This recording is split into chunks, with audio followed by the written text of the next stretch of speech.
गणेशाय नमः। श्री सरस्वत्यै नमः। श्री गुरु चरणाकमलाभ्यां नमः।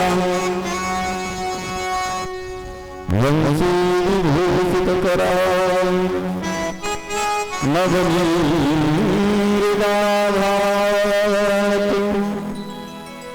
पीताम्बरवर्णवन्दे फलभोष्ठान्ते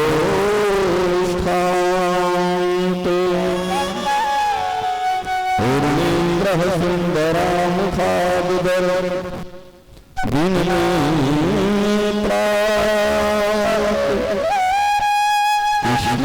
कृष्णात्तरमतीमती तत्त्वमहं न जाने। सीतानाथसमारम्भं रामानन्दचार्यमध्यमम्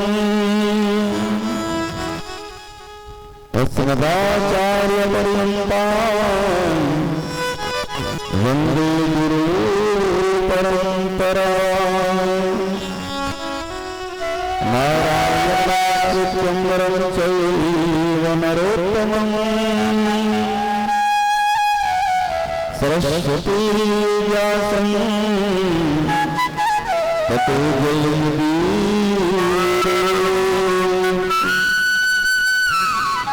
जय जय श्री राधारमण जय जय नमल किशोर। जय जय चित चोर प्रभु जय जय नाथ चोर। यत्र यत्र रघुनाथ कीर्तनं तत्र तत्र कृपाञ्जलिः। वास्तवारि परिपूर्णलोचनं मारुतिरक्षकं नमः। लोक सदा सुखदेव सहृदया के धाम जननी जनकी सदा सुखे प्रभु श्री सीताराम। बोलो श्री राधा कृष्ण भगवान की जय। श्री वृंदावन हरिलाल की जय। भगवत महापुराण की जय। श्री गीता महारानी की जय। श्री शीतला मैया की जय। समस्त ग्राम देवी लीलामाँ की जय। श्री हिम्मतलाल जी महाराज की जय। आवाहन सर्व देवी देवताओं की जय। श्री गौरी शंकर भगवान की जय। श्री सतगुरुदेव स्वामी जी महाराज की जय। आइए सुंदर जगह अखिल ब्रह्मांड बनाया अवतार वर्णाली रास आशीश्वर सर्वेश्वर परास्पर भगवान श्री कृष्ण चंद्र एवं रास आशीश्वरी ब्रजेश्वरी विश्वानुरारी जन्म के प्यारे किशोर वल्लभा श्री श्यामा की आसन कृपा समस्त पुत्रों की आशीर्वाद और स्वर्गीय श्री इंद्रजीत जी की वार्षिक श्राद्ध स्मृति से स्वर्गीय भागवती साहू के कल्याण यह श्रीमद् भागवत महापुराण के आयोजन किया गया था।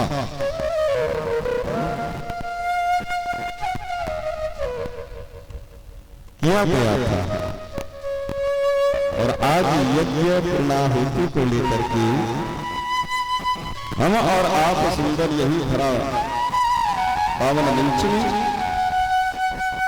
थोड़ा घड़ी दो घंटा जैसे भी समय मिले गीता उपदेश को लेकर के हम और आप यहाँ उपस्थित हैं। तो आइए भगवान नाम संकीर्तन कर करो बस 1-2 मिनट भगवान नाम संकीर्तन करें और उसके बाद में सीधा ही जो गीता के उपदेश है उस गीता के उपदेश की ओर चलेंगे। तो निवेदन है मेरे भाई बहन आप सभी से कि सुंदर हाथों से ताली की सेवा करते हुए और मुझसे भगवान नाम संकीर्तन करते हुए बड़े भाव के साथ में कहिएगा।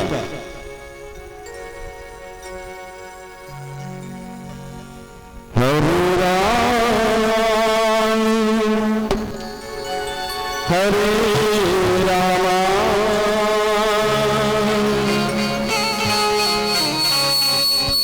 राम राम हरे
सुंदर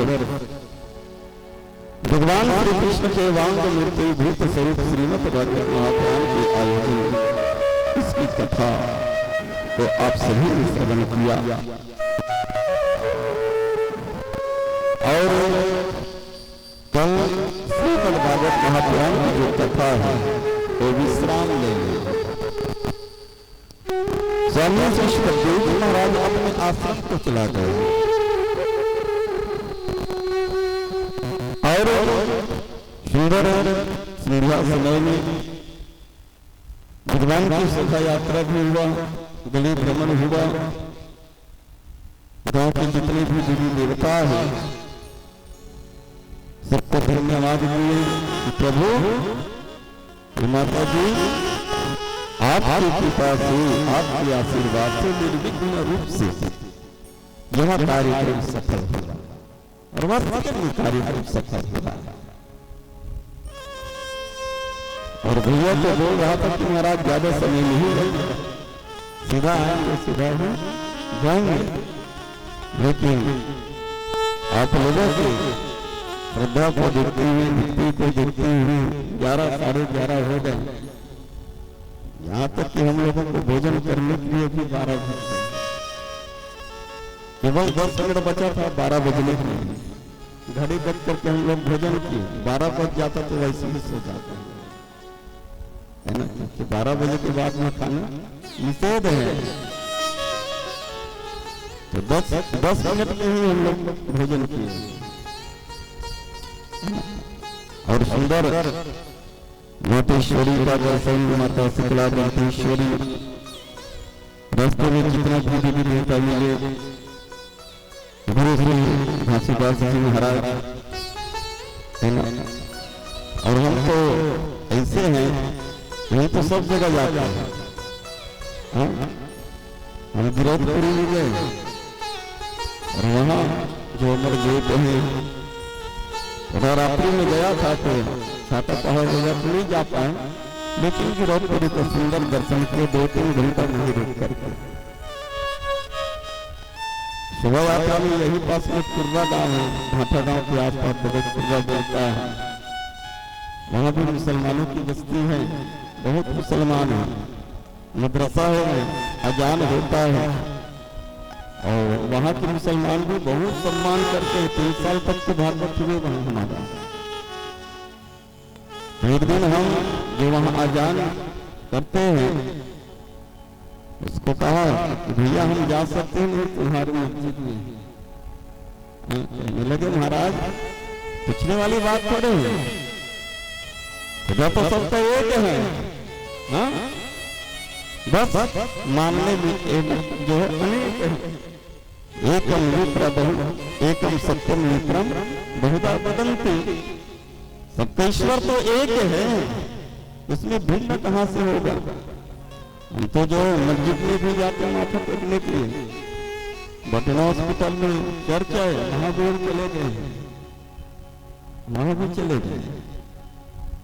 मतलब सभी का सम्मान, क्योंकि प्यारे कहने में भिन्न है, लेकिन वास्तव में सभी तो एक है। हम किसका निंदा करें? अगर निंदा करेंगे तो हमको पाप लगेगा, नरक मिलेगा।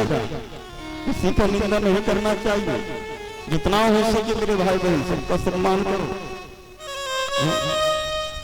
सुंदर नाचते घूमते हुए शोभा यात्रा निकले, बड़ा आनंद आया। और श्रीमद् भागवत महापुराण के पास नहीं है ग्रंथ, अपने आश्रम चले गए। अवामों में हम बरसी करबो लिखबो, है ना। अब समय तो फिर भी पहले बता दे रहे हैं, लेकिन बर्तन में घर के जितना भी कार्यक्रम जो आज लास्ट है तो सब काम कार्यक्रम करना पड़ते है। वार्षिक श्राद्ध तो समय भी लग गए, 1.5 घंटा तो श्राद्ध की कार्यक्रम चले, मैं तो थोड़ा विलंब हो गया। तुम्हें यही पूछना चाहता हूँ, भागवत को कल विराम हो गया, ग्रंथ भी नहीं है भागवत का, तो आज क्या सुनना चाहता हूँ? मन सीधा करा समय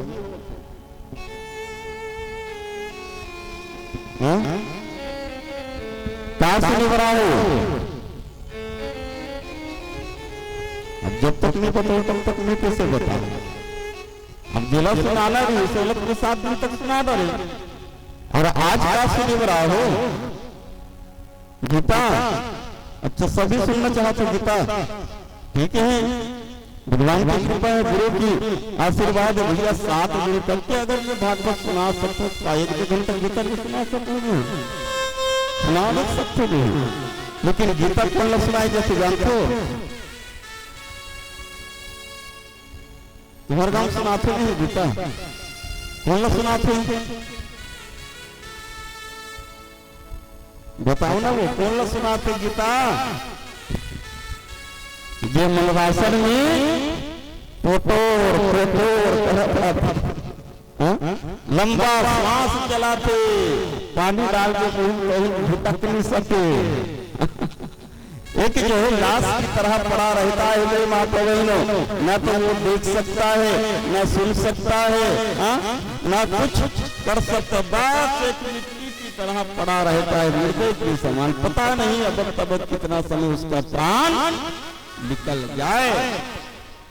जा चिल्लावे मुड़ा चिन्ह तो गाओ, तो जोर से चिल्लावे तब बोलो हम सुनने वाला नहीं है, तो वो आदमी ला हम गीता सुनाबो का वो सुनत हो ही का। तो इस स्थिति में गीता सुनाते तो वो आदमी सुनत हो का, बताओ? नहीं सुने तो काबर सुना, तो नहीं सुनाना चाहिए। जब वो सुन नहीं सके तो काबर महाराज मतलब बच्चे सुना तो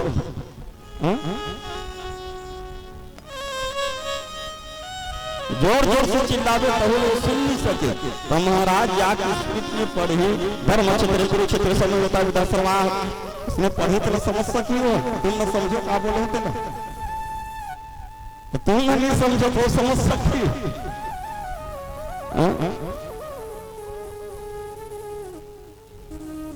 तो ये नियम ला बंद कर देना चाहिए था, ये परंपरा ला गीता सुनाए कि जो सुन नहीं सके तो सुना था, तो ये परंपरा बंद कर देना चाहिए कि चलाना चाहिए। देखो गुरु माता बहनों, इसमें एक रहस्य छिपा है कि हम निर्वासन व्यक्ति को गीता सुनाते हैं। हमारे संतों ने, हमारे ऋषियों ने गुरु माता बहनों एक सत्य किया है, उनसे कि जो व्यक्ति निर्वासन में रहता है, कहते हैं प्राण निकलने के समय पूरा चैतन्य आ जाता है, वो सुन भी सकता है, देख भी सकते है, समझ भी सकता है, मतलब पूरा जैसे हम अभी चैतन्य हैं उसी प्रकार से पूरा चैतन्य आ जाते हैं प्राण निकलने के समय। और केवल 1-2 मिनट के लिए, ज्यादा समय के लिए नहीं, 1-2 मिनट भी बहुत है, बस चैतन्य आते हैं सीधा गोविंदा नाम हो जाता है। हाँ, लेकिन हर व्यक्ति ऐसे भाग्यशाली नहीं होता कि मृत्यु के समय उसको पूरा चैतन्य आ जाए। अरे 100 में कोई गिनती की है, ऐसे कोई भाग्यशाली है, ऐसे भगवान की उसके ऊपर कृपा है कि अंतिम समय में उसको चैतन्य आ जाए। और कोई पंडित या कोई भी अगर गीता का वाचन कर रहा है, अरे गीता का एक श्लोक ही नहीं सही, गीता का एक अक्षर भी उसके कान में चला जाए उस समय तो प्यारे उसको मुक्ति प्राप्त होता है। पूरा नहीं सही, अगर प्राण निकलने के समय में गीता का एक अक्षर भी वो सुन ले, समझ जाए, तो मेरे माता दोनों उसका मृत्यु हो जाता है। इसलिए हमारे ऋषियों ने ये परंपरा बनाया। लेकिन ये भरोसा में मत रहना कि अंतिम समय होगा तो प्यारे हमको गीता सुनाएगा, हमारे मुक्ति हो जाएगा। हर किसी की बस की बात नहीं, सभी का ये सौभाग्य नहीं कि अंत समय में चैतन्य हो जाए। जैसे आप अपना घर में दीपक जलाते पूजा कर या कोई भी जगह, तो देखना मेरे माता कोई कोई दीपक, हर दीपक नहीं, कोई दीपक अपना दिया है, दिया में तेल में बत्ती, और बत्ती को हम जला दें तो उस दिया के अंदर में जितना समय तक के तेल रहता है उतना समय तक वो जो बत्ती है एक लौ में जलता है,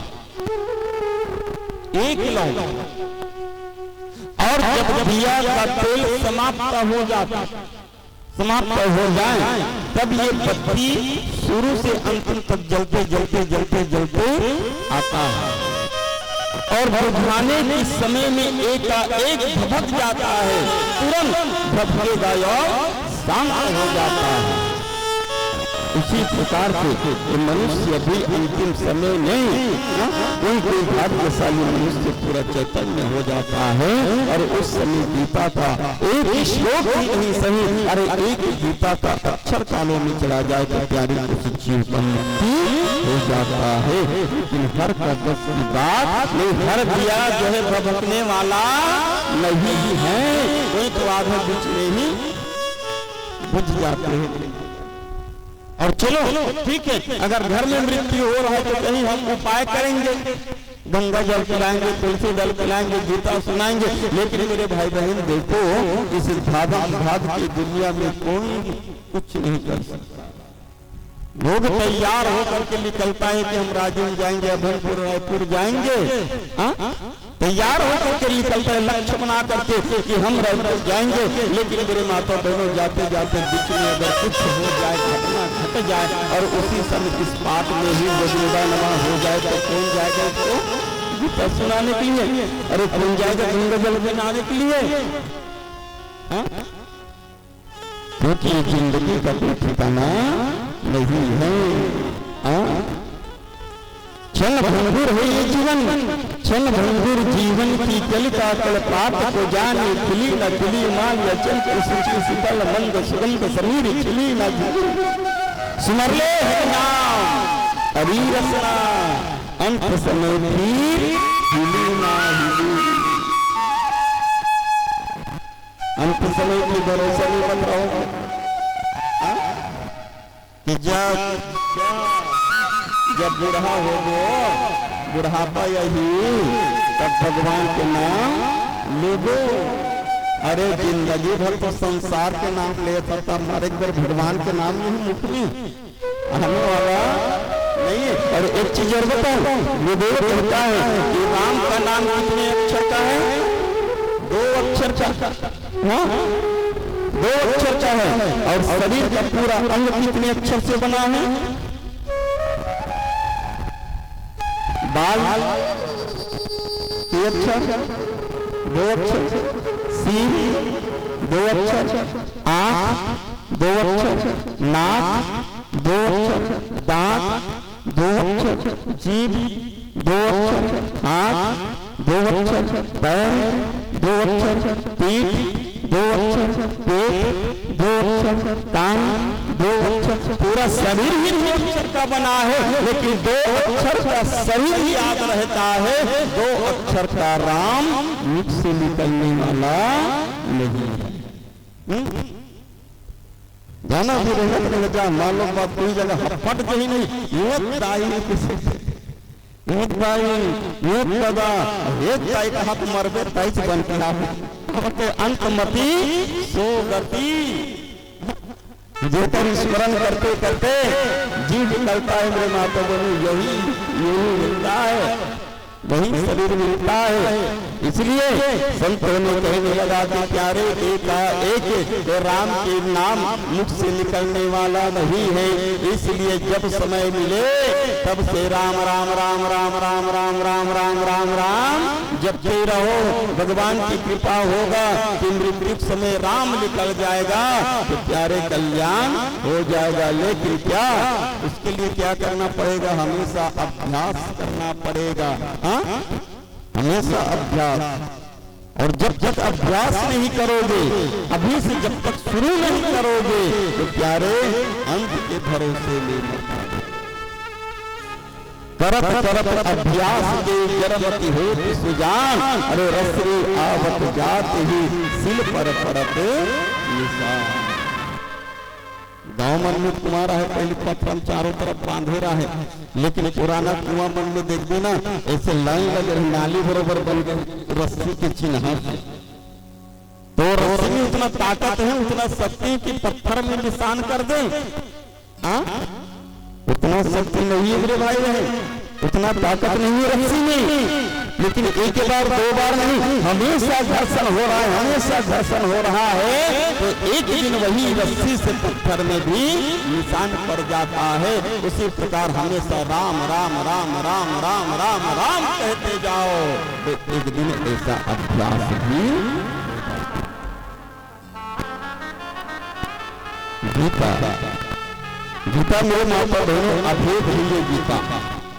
ऐसे नहीं कि केवल हिंदुओं का ही शास्त्र है, नहीं, इसको सब मानते अभेद है। क्यों? क्योंकि गीता में किसी देवी देवता का कथा नहीं है, कहानी नहीं है, कोई राजा रानी की कहानी नहीं है। इसमें तो केवल जीव और ईश्वर का ही ज्ञान है। शिव मानते हैं गीता को सभी,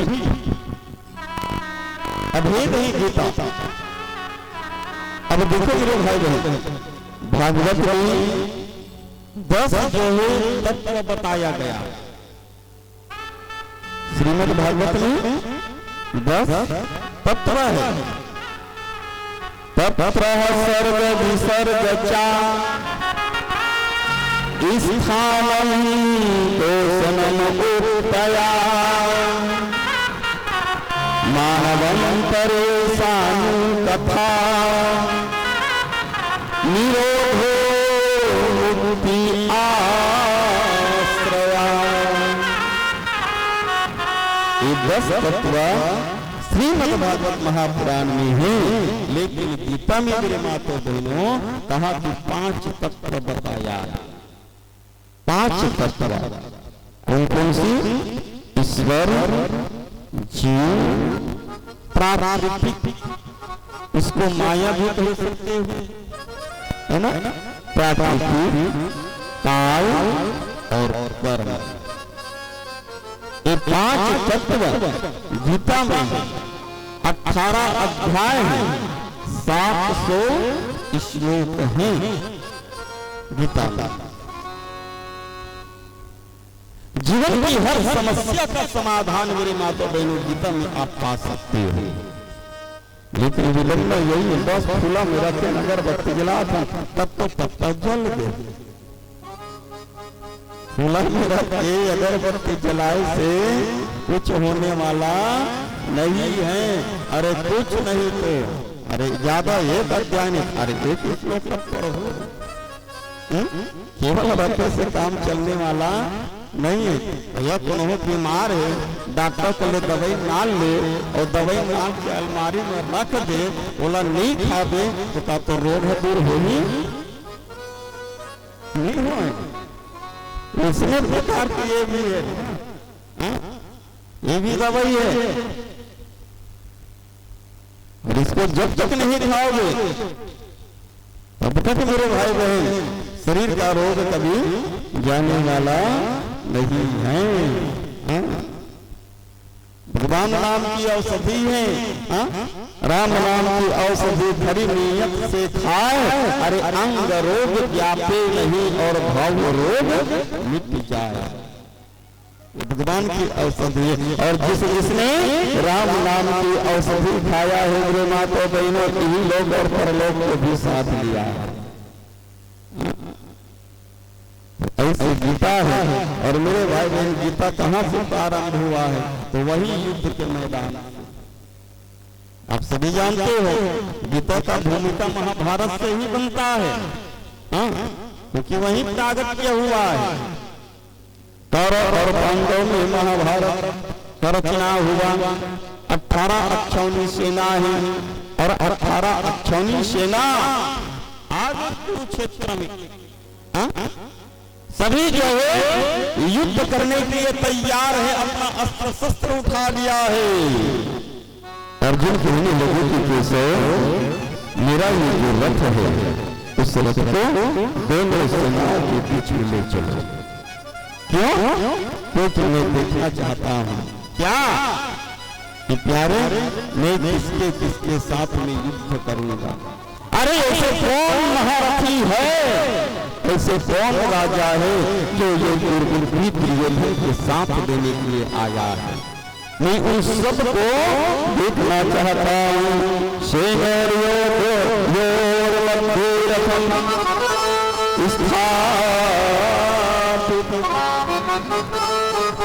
कहने लगे कि क्योंकि भगवान सारथी बना था। अब महाभारत में एक कथा तो नहीं बता, समय नहीं है ना, बड़बड़ी कभी प्रसंग आते सिर काटते हैं ना, ये सब भूमिका में बनते श्रीमद् भागवत गीता की भूमिका, क्योंकि युद्ध के से प्रारंभ हुआ है। बंटवारा मांगने के लिए गए, कहा कि नहीं दूंगा, सुई की नोक के बराबर नहीं दूंगा, है ना। तो भैया हमारा चीज है, हमारा हिस्सा है, अगर ऐसे नहीं तो प्यारे हम युद्ध करके ले लेंगे। फिर दुर्योधन भी गया और अर्जुन भी गया भगवान को निमंत्रण देने के लिए, और दुर्योधन ने भगवान का 4 अक्षौणी नारायणी सेना को मांग लिए, क्योंकि भगवान कहा ये प्यारे इस युद्ध में मैं अस्त्र शस्त्र नहीं उठाऊंगा, निहत्था रहूंगा। दुर्योधन कहने लगे जब ते अस्त्र से शस्त्र नहीं उठाता काजू किस खवाए कर ले रहे अच्छे तो नारायणी से सेना है, झलका भाग दिन भर लड़वा अस्त्र से शस्त्र नहीं उठाता था, लेके काय करूं। 4 अक्षौणी सेना दुर्योधन मांग ली भगवान का थे। अर्जुन ये जो दुर्योधन है मेरे पूरी शक्ति को ले गया, अब तुम्हारे पास कुछ नहीं बचा, मैं तो निहत्था रहूंगा, मैं निहत्था रहूंगा, मैं तो युद्ध कर नहीं सकता। अब कहने लगे कि प्रभु आप कौन युद्ध करना करने के लिए बोल रहा है, ऐसे करना ना, जिस रथ में मैं बैठ करके युद्ध करूं उस रथ का सारथी आप बन जाए। सारथी बना लिए भगवान को। उसी दिन मेरे माता बहनों भारत के संतों ने निर्णय दे दिया कि प्यारे इस महाभारत का विजेता तो केवल पांडव ही होंगे। जहां भगवान श्री कृष्ण है वहां तो विजय होगा ही। बड़े बड़े महारथी दुर्योधन के पास में था। स्वयं इच्छा मृत्यु का वरदान पाने वाले भीष्म पितामह, कृपाचार्य, कर्ण, दुशासन, बड़े बड़े योद्धा, और सेना भी कम था। इस जो पांडवों की तरफ तो कहने लगे कि केशव मेरा रथ दोनों सेनाओं के बीच में ले चलो, मैं देखना चाहता हूं कि मैं किसके साथ में युद्ध करूंगा। और जो भगवान ने दोनों सेनाओं के बीच में मेरे भाई बहन उस अर्जुन के रथ को रखा। अर्जुन रथ के ऊपर खड़े होकर के मेरी माता बहनों चारों तरफ नजर घुमाया है कि किसके साथ में मुझे युद्ध करना है। और वहां युद्ध में आया, सभी को देखा तो प्यारे कोई ताऊ है, कोई चाचा है, कोई दादा है, कोई परदादा है, कोई गुरु है, कोई मामा है, कोई भाई है, कोई पौत्र है, कोई मित्र है, कोई ससुर है। मतलब अपने ही परिवारों को देखा, अपने ही स्वजनों को देखा, अपने ही कुटुंबों को देखा। वहां द्रोणाचार्य है गुरु, जिसके पिता से अर्जुन धनुर्धर बना। वहां भीष्म पितामह है, जिसकी उंगली पकड़ करके अर्जुन ने चलना सीखा। अपने ही परिवार को देखे, अपने ही स्वजन को देखा। अपने ही सारे मित्रों गुणों को देखा। ये शब्द देखकर के मेरे माता बहनों अर्जुन की शरीर जो शिथिल पड़ गया, शक्तिहीन हो गया।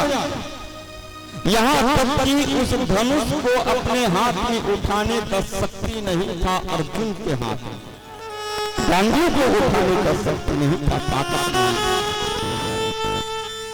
अंत में मेरे भाई बहन अर्जुन ने उस रथ के पीछे में जा पकड़ करके लड़ गया। भगवान अर्जुन के पास में गया और अर्जुन के पास में जाकर के कहने लगे कि अर्जुन क्या हुआ भैया, इस समय धनुष छोड़ने की समय नहीं है, रथ से उतरने की समय नहीं है, इस समय तो धनुष चलाने का समय है और तुम रथ से उतर करके धनुष छोड़ करके सिर में हाथ रख करके बैठो, क्या बात है। अर्जुन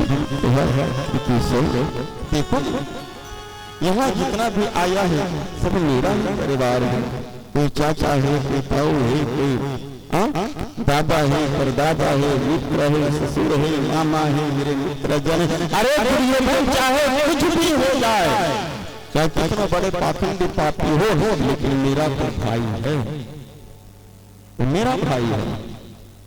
किशोर इन सब को मार करके मैं यहाँ विजय होना चाहिए, इन सब के फूलों से सना मुझे राज्य नहीं चाहिए,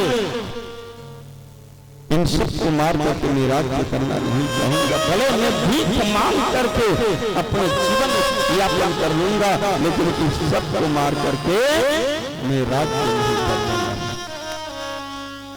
भारत को बोलते अर्जुन। भगवान मुस्कुरा कर अच्छा पंचर है, बीच में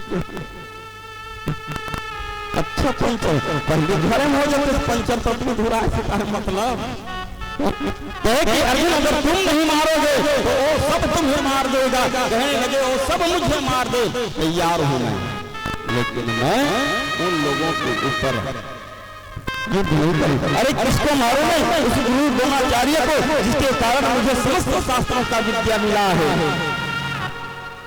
विश्व पितामह को मारो, जिसकी उंगली पकड़ कर मैंने चलना सिखा, जिसके गोदी में मैंने फिर खाया, नहीं कैसे सबको नहीं मान सकता।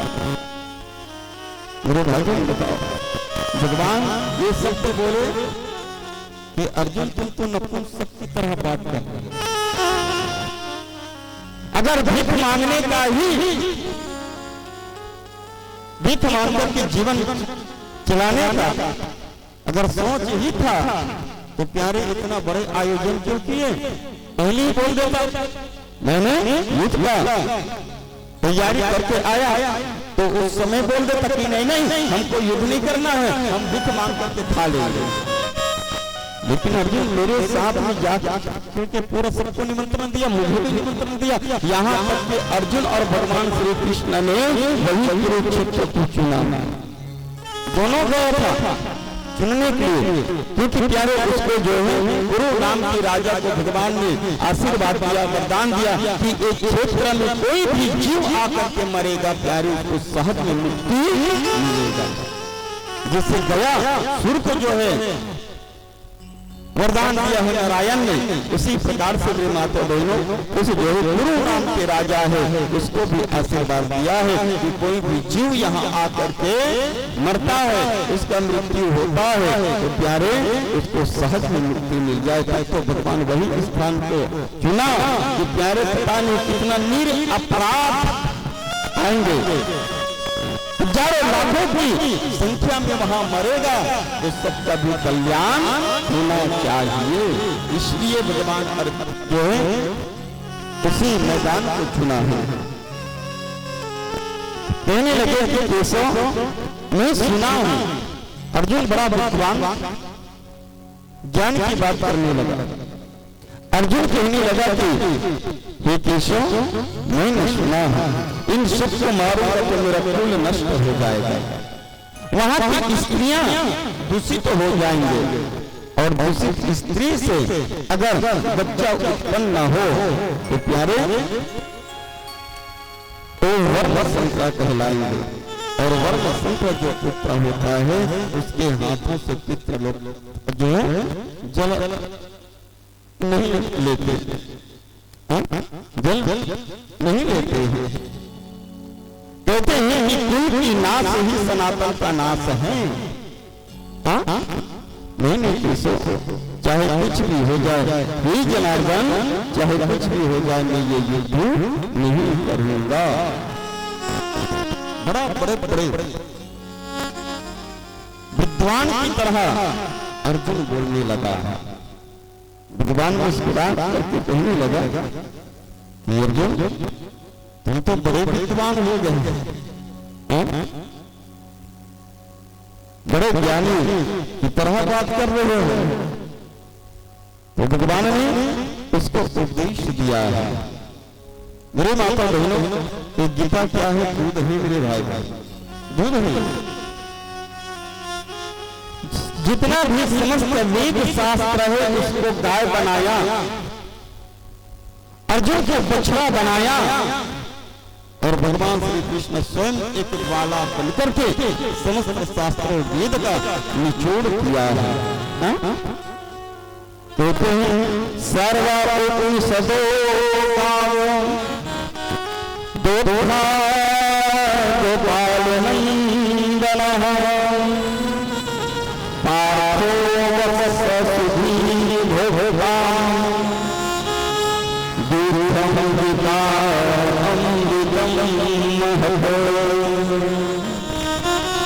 समस्त वेद शास्त्र को गाय बनाया, अर्जुन को बछड़ा बनाया, मतलब निमित्त बनाया, एक माध्यम बनाया। और भगवान ने प्यारे ये उपदेश अर्जुन को दिया। वो तो केवल एक माध्यम नहीं, लेकिन मेरे माता दोनों ये पूरे जीवों के लिए भगवान ने सुंदर गीता का उपदेश किया है। कहते हैं कि देखो अर्जुन, तुम कहते हो कि मैं इन सबको मार करके इसके फिर से सना राज्य नहीं करूंगा, तो बताओ तुम किसको मारोगे? किसको मारोगे? शरीर को या आत्मा? और किसको तुम जीवित समझते हो और किसको मृत समझते हो? बताओ, जीवित क्या है और मृत क्या है? कह रहे हो कि इन सबको नहीं मार सकता, तो तुम किसको मारोगे? इस शरीर को? तो सुनो अर्जुन, इस शरीर तो कब का मरा हुआ है, शरीर कब का मरा हुआ है। अर्जुन कहने लगे तो प्रभु ये तो देख रहा है, बोल रहा है, हर कार्य कर रहा है, क्यों? क्योंकि प्यारे किसी शरीर के अंदर में आत्मा है, तब ये सब कार्य कर रहे। अगर इस शरीर से आत्मा निकल जाए तब देख सकेगा, बोल सकेगा, चल सकेगा, बैठ सकेगा? कुछ नहीं कर सकेगा, बस एक मिट्टी के पुतला के समान पड़ा रहेगा। चैतन्य तब है जब इसके अंदर में आत्मा है, तब है। और देखो ये शरीर मेरे माता बहनों 5 तत्वों से बना है।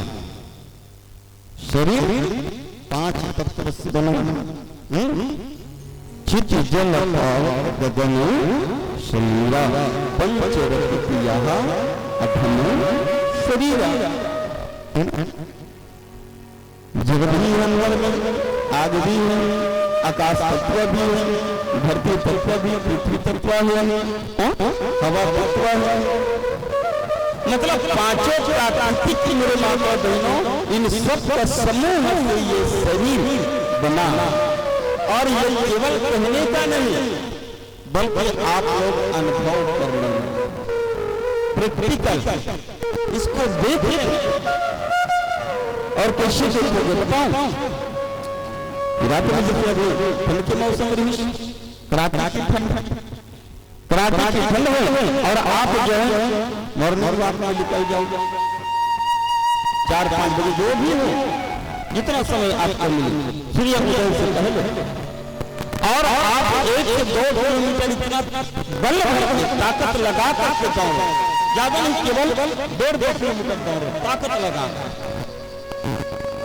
जब 2 किलोमीटर दौड़ो ना, कड़ाके की ठंड है और उसमें आप दौड़ो 2 किलोमीटर और 2 किलोमीटर दौड़ करके एक जगह खड़े हो जाओ तो क्या अनुभव है?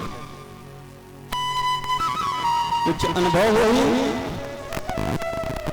बताओ ना, क्या अनुभव? गर्मी की चाहे कितना भी कड़ाके की ठंड रहे, दौड़ो बल भर का और खड़े हो जाओ तो प्यारे आपको गर्मी का अनुभव होगा, गर्म लगेगा। तो आप कोई जगह आगे तापी होगा, नहीं तापी हो ना, तो गर्मी कहां से आए? अंदर से, मतलब अग्नि तत्व है तभी तो गर्मी का एहसास हुआ। और जहां गर्मी तब क्या निकलते हैं? पसीना निकलते ना, हाँ।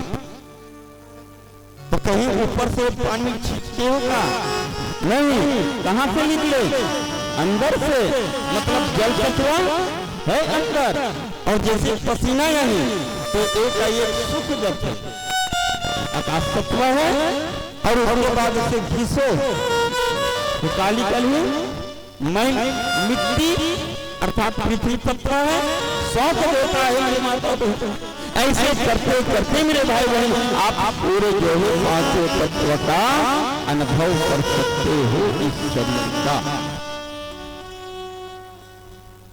केवल कहने का नहीं है कि क्षिति जल पावक गगन शरीरा पंच यहाँ अध्यम शरीरा। और मरने की बाद मेरे माताओं बहनों 5 तत्व निकल करके 5 तत्व में मिल जाता है ये शरीर।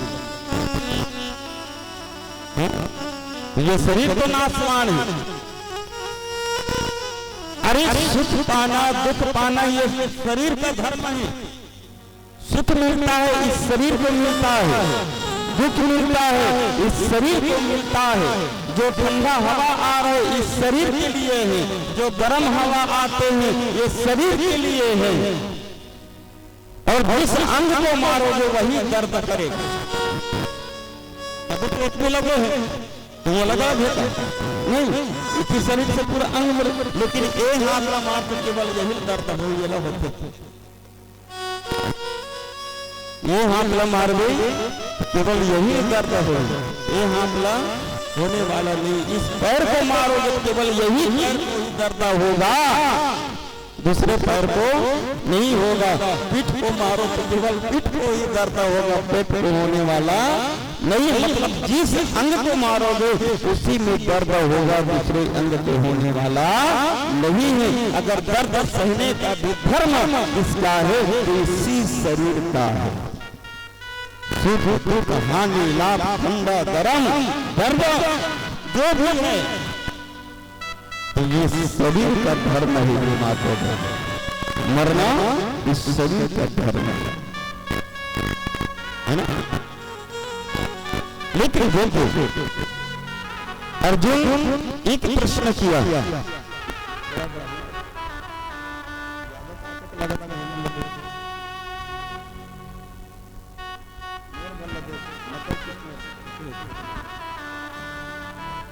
बोले श्री राधा कृष्ण भगवान की जय। मेरे भाई बहन अर्जुन ने एक प्रश्न किया है भगवान से। अर्जुन कहने लगे कि भगवान मेरे हिसाब से मेरी बुद्धि के अनुसार अगर शरीर को मारोगे तो आत्मा को भी दर्द होता है। क्यों? क्योंकि आत्मा तो यही शरीर के अंदर है। तो शरीर को मारोगे तो आत्मा को भी दर्द होता होगा। ये प्रश्न किया अर्जुन ने। क्योंकि प्यारे जैसे खीर पकाते घर में सभी पका हो तो खीर कैसे पकाते हैं? चूल्हा आगे जलाते, ठीक है, गैस में चूल्हा में जो भी हो चूल्हा कहा था अपना ठीक चूल्हा में पहले आगे जलाता, आगे जलते फिर चूल्हा के ऊपर का रखो, तारक तो बताओ ना बर्तन हाँ, और बर्तन के अंदर में फिर पकाए में काटा डालते, चावल, पानी, दूध, शक्कर, जो भी काजू, किशमिश जो भी डालते है ना, अपने अपने स्वाद के लिए सभी डालते। ठीक, अब देखो वो चूल्हा की जो आगी है सर्वप्रथम गरम काला करते, डायरेक्ट तो पानी मन हो जाते का गरम, तो काला करके गरम पहले बर्तन गरम होते, और बर्तन गरम होते तब बर्तन के अंदर में जो भी सामान है वो भी गरम, दूध भी, पानी भी, शक्कर भी गल जाते, चावल भी गल जाते। सही है गलत? गल जाते ना। हाँ, तो प्यारे इसी प्रकार जैसे फिर पकाओगे तो सर्वप्रथम आग उस बर्तन को गर्म करता है, और बर्तन जो है गर्म होने के बाद में उसके अंदर में जितना भी है सब गल जाते हैं। इसी प्रकार से शरीर को मारोगे तो आत्मा को भी गर्व होता होगा। ये अर्जुन ने कहा।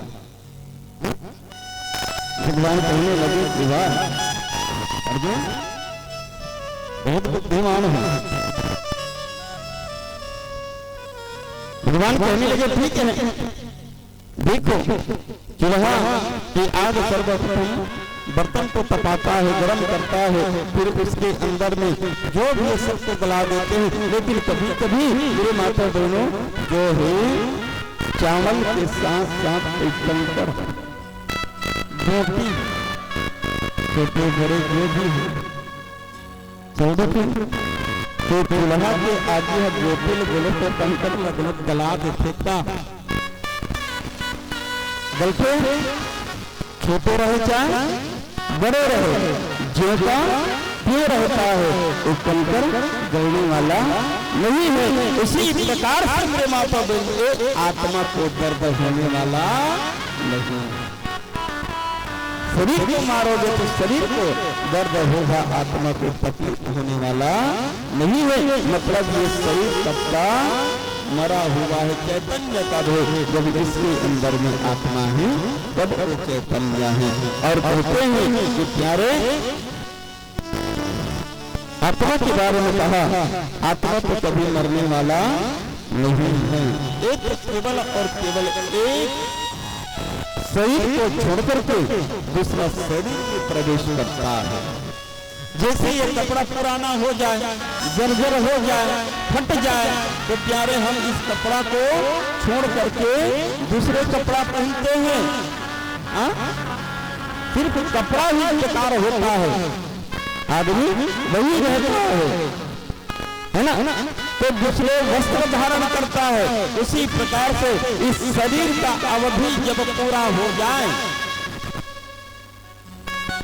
शरीर का अवधि जब पूरा हो जाए, जर्जर हो जाए, तो प्यारे समय आने पर आत्मा इस शरीर से निकल करके दूसरा शरीर में प्रवेश कर लेता है। इस प्रकार से हम फटे पुराने कपड़ा को छोड़ करके नया वस्त्र धारण करते हैं। उसी प्रकार शरीर के समय अवधि हो जाने पर प्यारे इस शरीर से आत्मा निकल करके दूसरा शरीर में प्रवेश करता है, तो कभी नहीं मरता।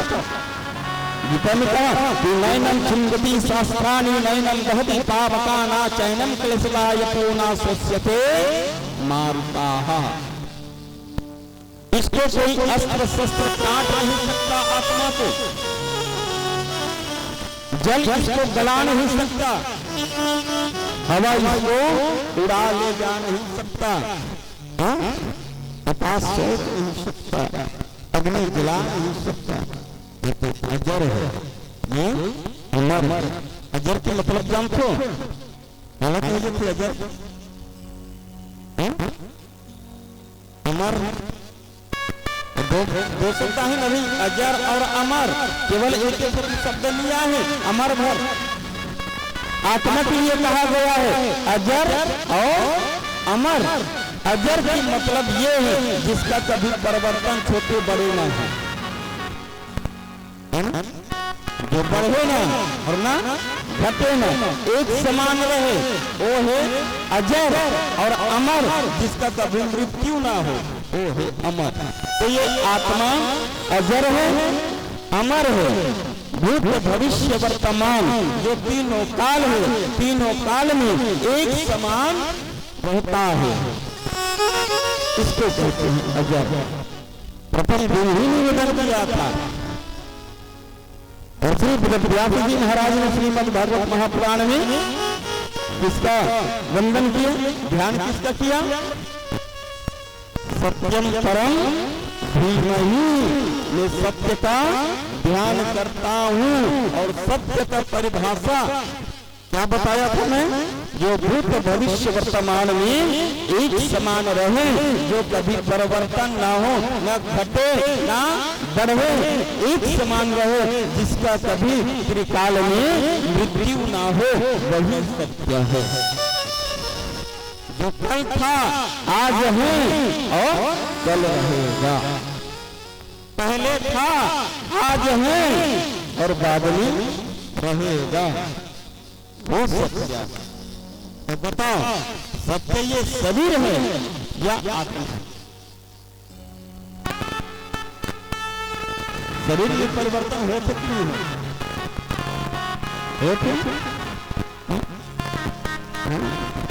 हर क्षण परिवर्तन हो रहा है। लेकिन हम इस शरीर को हमेशा देख रहे हैं तो इसका परिवर्तन हमको दिखाई एकाएक देने वाला नहीं है। और कोई 2 साल 3 साल में अगर एकाएक मिले तो एकाएक उसके शरीर का परिवर्तन पता चल जाता है। रोगराजेश बिलवाजेश गोरिया और कुछ तो बोलते ना, उसके शरीर का जो परिवर्तन पता चल जाता है। लेकिन हमेशा देख रहे हैं इसी शरीर को, तो प्यारे यहाँ का परिवर्तन, शरीर का परिवर्तन दिखाई देने वाला नहीं है। आत्मा केवल एक ही मेरी माता बहनों शरीर बदलता रहता है।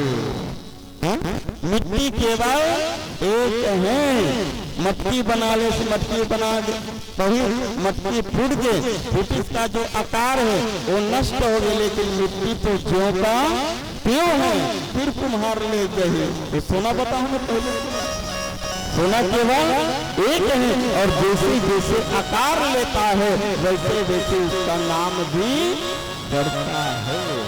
सोना केवल एक है, जैसे आकार लेता है वैसे ही उसका नाम बढ़ता है। उसी प्रकार से आत्मा केवल एक है, जिस शरीर में जाता है वो वही कहलाता है। ये पुरुष का शरीर धारण करे तो पुरुष कहलाए, मान लो स्त्री शरीर धारण कर लिया तो स्त्री कहलाएगा। कुत्ता के शरीर में जाएगा तो कुत्ता कहलाएगा। चींटी के शरीर धारण करेगा तो चींटी कहलाएगा। हाथी का शरीर धारण करेगा तो हाथी कहलाएगा। लेकिन देखो शरीर बदल रहा है, आत्मा तो केवल वही। मरता न लेता जन्म, अब है फिर यही कहीं होगा, शाश्वत पुरातन अज अमर तनवध किए मरता नहीं। इसका कभी वध होने वाला नहीं है, इसका कभी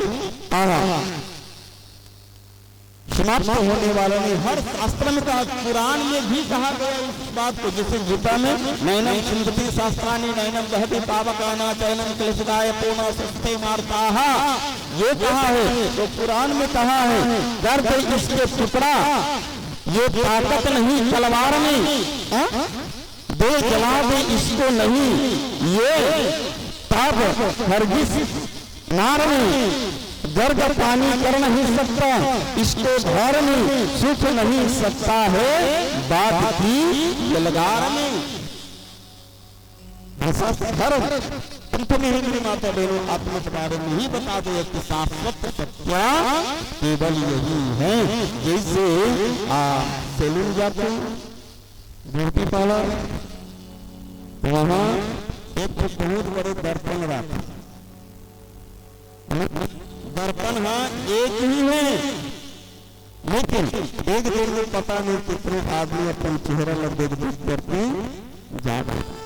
दर्पण एक है, चेहरा बदलता रहता है, इसी प्रकार आत्मा एक है, शरीर बदलता रहता है। वो तो पुराना हादिस। हिंदी गाना है रे, पिक्चर के गाना है रे भाई, पिक्चर के गाना है रे। और देखो पहले के पिक्चर के गाना में सुंदर सुंदर न है, थोड़ा धर्म मंच में भी जाते थे आदमी, उनके सात्विक थे, सुंदर सुंदर कविता थे।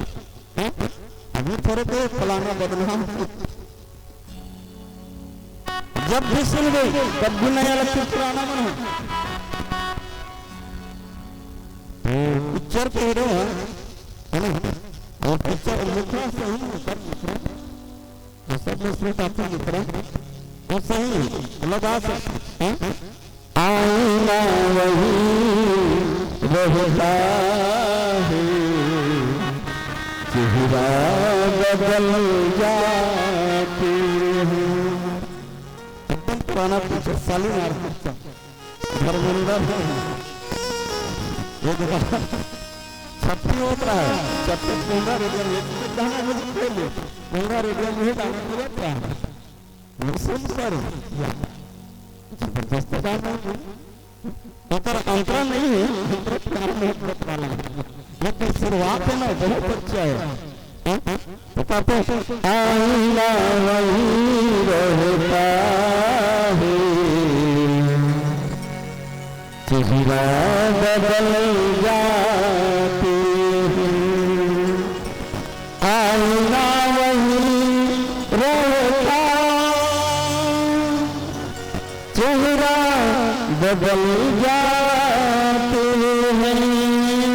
तुम का जरूर आत्मा वही रहता है, काया बदल जाते हैं। अरे आत्मा वही रहता है, ये काया बदल जाते हैं। अरे अध्यात्म लिटाने वाला तो विशिष्ट अध्यात्म लिटा सकता है। बड़ा समझाए, कहने लगे कि प्यारे बताओ बताओ, तुम भीष्मक के ऊपर वार करोगे तो क्या बताओ, भीष्मक को मारोगे या इसके शरीर को मारोगे? अर्जुन को कहेंगे। और एक चीज और बताओ मेरे भाई बहन, भगवान श्री कृष्ण ने अर्जुन को जो गीता का उपदेश दिया, उसको केवल और केवल अर्जुन ही सुना, और कोई नहीं सुना। वहां सब मूर्ति बन गया था, एक पत्थर के समान, सब पत्थर के समान बना था, मूर्ति बन करके खड़ा था, कोई नहीं सुना। और यही गीता शिव पुराण में भगवान शिव जी माता पार्वती को सुना, जो नवधा भक्ति भगवान राम और सभी के बीच में चला, वही नवधा भक्ति सर्वप्रथम भगवान शिव ने सती को सुनाया। और वहां गीता कभी उपदेश दिया। मेरे माता बहनों, वहां कोई नहीं सुना, सब एक मूर्ति बन गया था, केवल और केवल अर्जुन है वही चैतन्य था, वही सुन रहा था। मोक्षदा एकादशी के दिन तिथि है, मोक्षदा एकादशी, अर्जुन की महीना, और दिन पड़ा था रविवार।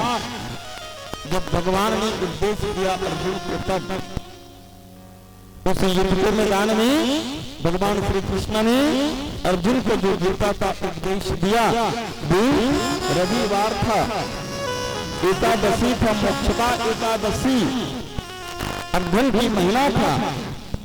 और मेरे माता बहनों, जो अर्जुन ने अपने कर्तव्य से भटके हुए, उस अर्जुन को भगवान ने कर्तव्य सिखाने के लिए और अन्य पीढ़ियों को, जो आने वाले पीढ़ी है, उसको धर्म की ज्ञान देने के लिए अर्जुन को निमित्त बना करके हम सबके लिए भगवान ने गीता का उपदेश किया।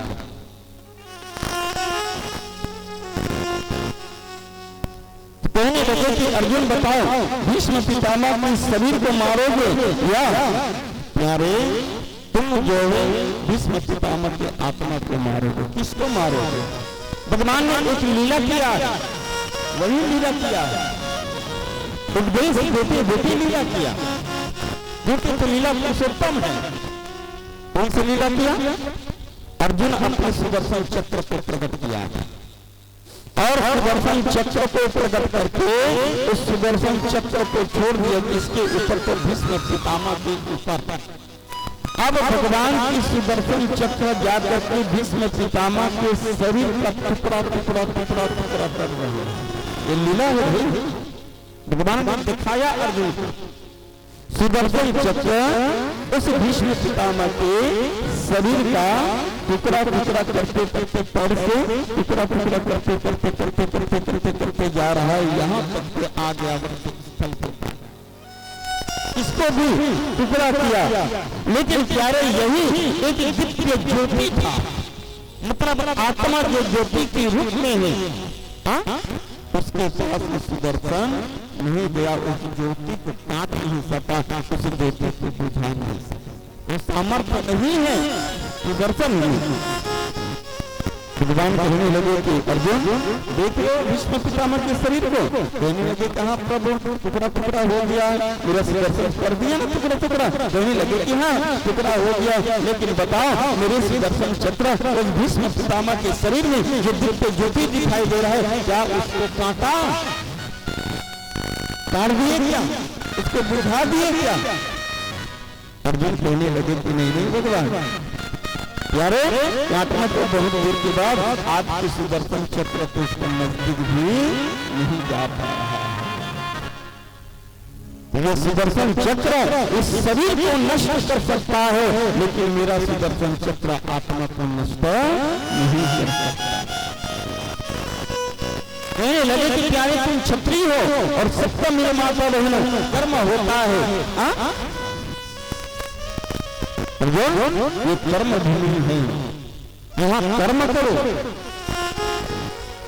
क्योंकि तुम क्षत्रिय हो और क्षत्रिय का काम है प्यारे अपने राज्य देश का समाज का रक्षा करना, और इसमें अगर तुम्हारे हाथों से कोई मरेगा तो उसको पाप लगने वाला नहीं है, क्योंकि उसका धर्म ही युद्ध करना, वो अपने धर्म के लिए युद्ध कर रहा है, और इससे अगर मरेगा कोई भी तो उस मारने वाले को पाप नहीं लगेगा। जैसे उदाहरण के लिए बॉर्डर में सब मिलिट्री मन ही फौजी मन हमारे देश के रक्षा करने के लिए वहाँ जवान खड़ा है, दिन और रात गन लेकर के मेरे माता बहनों, जो घुसपैठी नक्सली या आतंकवादी आता है, अब वो समय वो जवान सोचे, मिलिट्री वाला सोचेगा जनरल मारना पाप है, नहीं था नहीं बने, आ रहे हैं जिसको तो प्यारे उसको मारेगा, और जितना मारेगा शासन उसको मेडल देगा, इनाम देगा, सही की गलत, प्रमोशन होगा उसका, जितना मारेगा उतना मेडल प्रमोशन होगा। लेकिन वही मिलिट्री वही जवान घर में आप कातुर फिक्री मार देते हैं, रिपोर्ट में फिर अंदर वही होगा, क्योंकि प्यारे ड्यूटी में नहीं है, और आप किसी जीव को मार रहे, अगर रिपोर्ट करोगे तो धारा लगेगा ही लगेगा, क्योंकि वहां वो धर्म कर रहा है, अपने कर्तव्य का पालन कर रहा है, उसका कर्म है दूसरे को मारना, हाथापाई को मारना, तो सरकार उसको मेडल देता है, प्रमोशन देता है। उसी प्रकार से तुम भी एक क्षत्रिय हो, अपने देश का अपने समाज के लिए उसकी रक्षा के लिए अगर किसी को मारोगे तो प्यारे तुम्हें किसी भी प्रकार का पाप नहीं लगेगा, क्योंकि तुम्हारा ये कर्म भूमि, ये संसार कर्म भूमि, जैसे जैसे हम कर्म करेंगे प्यारे वैसे वैसे हमको फल की प्राप्ति होगा। तुम कर्म करो अर्जुन, फल की चिंता मत करो, कर्मण्येवाधिकार सेना फलेषु कदाचन मम कर्मा फल हेतुर्भुञ्जते संगो कर्माणि। तुम कर्म करो, फल की चिंता मत करो, अरे फल देने वाला तो मैं ही बैठा, इसको क्या देना, इसको क्या देना, संत कहते हैं कि प्यारे की कर्म भूमि है, जैसे जैसे कर्म करोगे वैसे वैसे फल मिलेगा। एक किसान खेत में धान बोता है तो केवल वो धान ही काटता है, गेहूं मिलने वाला नहीं है। गेहूं बोएगा तो भैया वो गेहूं काटेगा, धान मिलने वाला लाठी बोही तो चने मिल सकता है। लाठी बोहे मतलब लाठी से ले लूंगी, चना मिलने वाला नहीं है। फूल बोया है तो केवल फूल मिलेगा, कांटा नहीं मिलेगा। अगर कांटा बोगे तो केवल कांटा मिलेगा, फूल मिलने वाला नहीं है। इसलिए संत कहते हैं कि प्यारे अपने कर्म को सुधारो, क्योंकि देखो आदमी इस शरीर का पूजा नहीं होता है मेरी माता बहनों, उसको कर्म का पूजा, कर्म का पूजा। आप भले ब्राह्मण कुल में आ जाओ लेकिन तुम्हारा कर्म नीच रहेगा तो बगल वाला तुमको देखने वाला नहीं है। एक सूत्र भी उसका कर्म अच्छा रहेगा तो प्यारे वो भी कर्म प्रधान विश्व रच रहा था, जो जिस कर जैसे जैसे कर्म देता है ना कि प्यारे वक्त आने पर किसी को पानी पिलाओगे, अगर तुम्हें प्यास लगेगा तो प्यारे तुमको भी पानी मिलेगा। और किसी को पानी नहीं पिलाए तो प्यास में मर जाओगे, लेकिन पानी मिलने वाला नहीं है। भोजन खिलाए हो किसी भूखे को, समय आने पर आपको डबल मिलेगा। अगर किसी के गाल को थप्पड़ मारे हो तो समय आने पर तुम्हारा भी थप्पड़ जरूर मिलेगा। क्योंकि प्यारे ये पृथ्वी कतन पृथ्वी कैसा है तो ये गोल है, ये घूमते घूमते घूमते घूमते तुम्हारे पास आएगा ही आएगा। ये सत्य है, किसी का बिगाड़ किया तुम्हारा बिगाड़ होगा ही। हाँ, अगर धर्म में लेकर के चलोगे तो परेशानी तो बहुत आता है। धर्म की रास्ता में भक्ति की रास्ता में मेरे माता बहनों अनेक प्रकार की परेशानी आता है, लेकिन अंततः सुखद होता है। और अधर्म पहले तो अच्छा होता है लेकिन अंत इतना दुर्गति होता है कि सुख ही कहा भी गया है कि भगवान के यहाँ देर है अंधेर नहीं है। और पाप भी मेरे भाई बहन दो प्रकार के पाप बताया गया है। एक प्रत्यक्ष पाप जो शरीर के माध्यम से होता है और दूसरा है मानसिक पाप। दो प्रकार की पूजा बताया, एक प्रत्यक्ष पूजा जो शरीर के माध्यम से करते हैं और एक पूजा बताया है मानसिक पूजा जो एक जगह पर करके मन में ही भगवान की हम पूजा करें। तो देखो प्रत्यक्ष पूजा से अधिक पुण्य मानसिक पूजा से मिलता। क्यों? क्योंकि शरीर से बहुत कम पाप होता है, मन से बहुत ज्यादा पाप। शरीर से लोग लाज के कारण पाप नहीं करेगा, अरे देख लेगा तो भैया बदनाम करेगा, मारेगा, पीटेगा, गाली देगा। डर के कारण, लोग लाज के कारण शरीर से बहुत कम पाप करता है, लेकिन मन से इतना पाप करता था दिखाई देना। यहाँ बैठे काकर बारे में 500 जान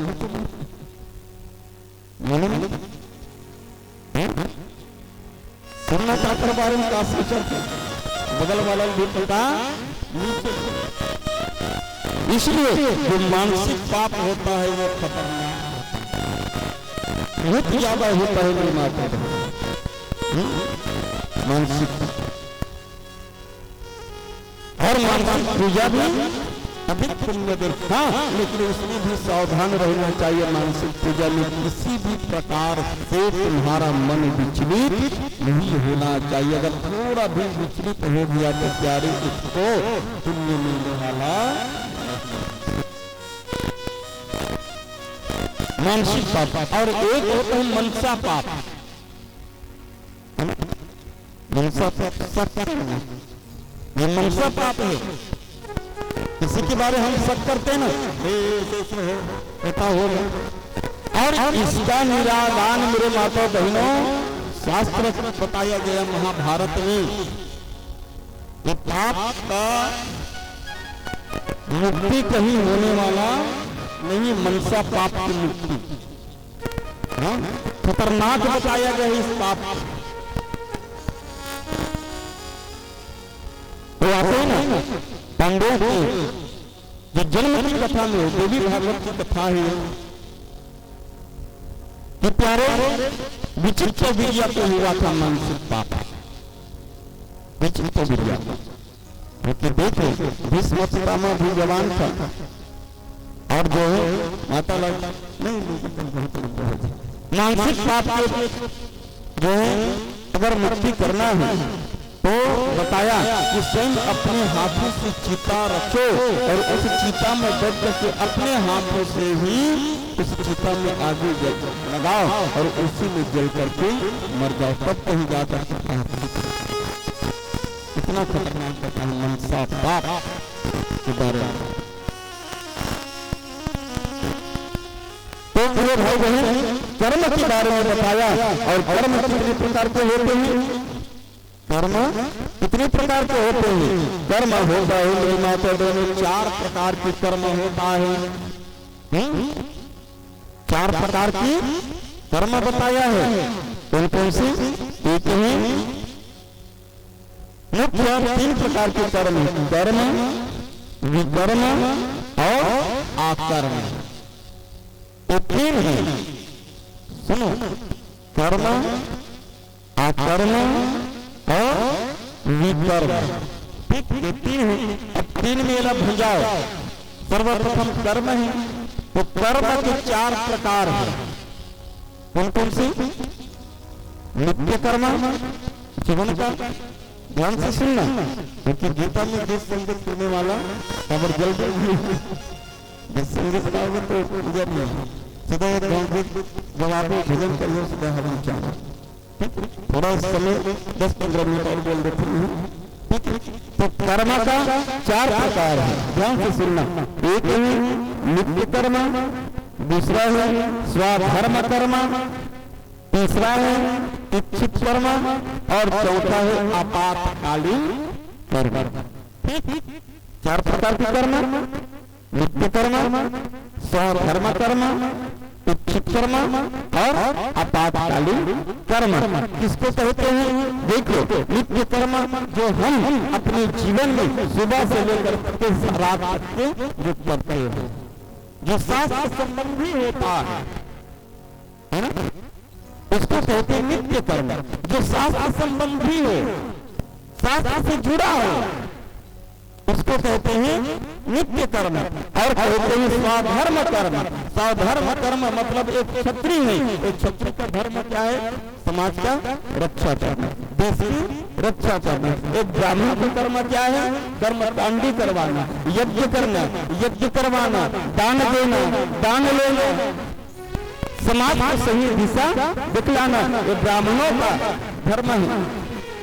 ऐसे ऐसे सभी का धर्म है। तो उसको आचरण करते हुए अपने जीवन में जो जीवन जीता है उसको कहते स्वधर्म कर्म। और कहने लगा इच्छित कर्म। इच्छित कर्म मतलब अपनी इंद्रियों को तृप्त करने के लिए जो हम काम करते हैं। मन कह रहा है कि भैया हम कहीं गुलाब जामुन खाएं, नहीं मिल रहा है तो दाता पास अभनपुर चल गए। देखते नहीं ऐसे वाला में कहीं भी जाए हम मिली बोल जाते भाई। तो अपनी इंद्रियों को तृप्त करने के लिए जो हमारे इंद्रियां जो मांगे और हम उसको दें, इसको कहते हैं इच्छित कर्म, है ना। और एक होता है आपातकालीन कर्म, जिसे कोई सज्जन का नियम है कि सुबह उठे स्नान ध्यान करके भगवान की पूजा करे तब कहीं जा करके वो चाय पानी नाश्ता करे, ऐसे नियम होता है संतों का। ठीक है, सुबह उठे नित्य कर्म से निवृत्त होकर के स्नान ध्यान सब करके भगवान की पूजा पाठ करे, तब हम चाय पिए नाश्ता करिए। सुबह होता है, ये आदत होता है, अपना नियम होता है। लेकिन उसी व्यक्ति को प्यारे बीमारी आ गया और कहने लगा कि प्यारे इसको 9 बजे खाना है, दवाई को डॉक्टर ने दे दिया। दूसरा है इसको दोपहर में खाना है, तीसरा इसको रात में खाना है। सभी को भोजन करके या नाश्ता करके सुबह की दवाई खाना, दोपहर में भोजन करके दवाई खाना है, रात में भोजन करके दवाई खाना है। वो दवाई खा रहा है, अब वो कहीं सफर में ट्रेन में जा रहा है दवाई को लेकर, और उसको घर में रहता है तो नियम होता है कि सो उठ करके स्नान ध्यान करके भगवान की पूजा करके ही वो नाश्ता करे। लेकिन ट्रेन में जा रहा है तो कहाँ स्नान करेगा वो, कहाँ भगवान की पूजा करेगा वो? लेकिन उसको दवाई खाना जरूरी है। तो प्यारे उसी समय कह जाते हैं भगवान दवाई खाना है तो बिना नहाए करे, बिना पूजा पाठ करे नाश्ता करी और दवाई करे। ये है आपातकालीन कर्म। ठीक है, तो कर्म के कितने प्रकार हैं? 4 प्रकार। ठीक है, अब देखो कर्म तो हो गया, अब विकर्म। विकर्म किसको कहते हैं? तो विकर्म कहते हैं जो हमारे धर्म शास्त्र के हम विरुद्ध चले, जो हमारे धर्म शास्त्र के हम विरुद्ध चले उसको कहते हैं विकर्म। और आज बहुत से लोग जिसको जो निषेध किए वही अपना रहा है। शास्त्र हम कहा कि मांस रक्षण करना गलत है, शास्त्र संबद्ध नहीं है। मदिरा पान करना पाप है, पी रहा है, शास्त्र संबद्ध नहीं है। किसी के ऊपर जलन कर रहा है, कटता कर रहा है, राग द्वेष कर रहा है, जो शास्त्र सम्मत नहीं है, कर रहा है, इसको कहते हैं विकर्म। और कहने लगा कि तीसरा है आकर्म। आकर्म, आकर्म किसको कहते हैं? जो हम कर्म करें तो अपने लिए नहीं होना चाहिए। हम पूजा करते हैं, पाठ करते, क्यों करते हैं? पुण्य के लिए, पुण्य के लिए करते हैं। लेकिन देखो जो बड़े बड़े संत होते हैं ना, महात्मा होते हैं ना, वो पुण्य के लिए नहीं करते। इसके लिए करते तो सिर्फ ठाकुर जी के लिए। जितना भी माला जपेगा दिन भर, पूजा पाठ करेगा, माला जपेगा, और अंत में शाम के समय में आकर के श्री ठाकुर जी के चरण में तदेव नमस्ते। ये सब जो कर्म किया हूँ आपके श्री चरण कमल में समर्पण है। अब देखो, अगर हम पूजा पाठ करेंगे पुण्य के लिए और किसी भी प्रकार की गलती हो जाए, किसी भी प्रकार की त्रुटि हो जाए, तो उस पुण्य से हमको पाप भी लगेगा। ठीक है, सावधानी साफ करेंगे तो ठीक है, और कहीं गलती हो जाए, कहीं त्रुटि हो जाए, तो पुण्य के बजाय हमको पाप भी लगेगा। अब देखो, पुण्य करोगे तो कौन से लोक में जाओगे? पुण्य लोग क्या है?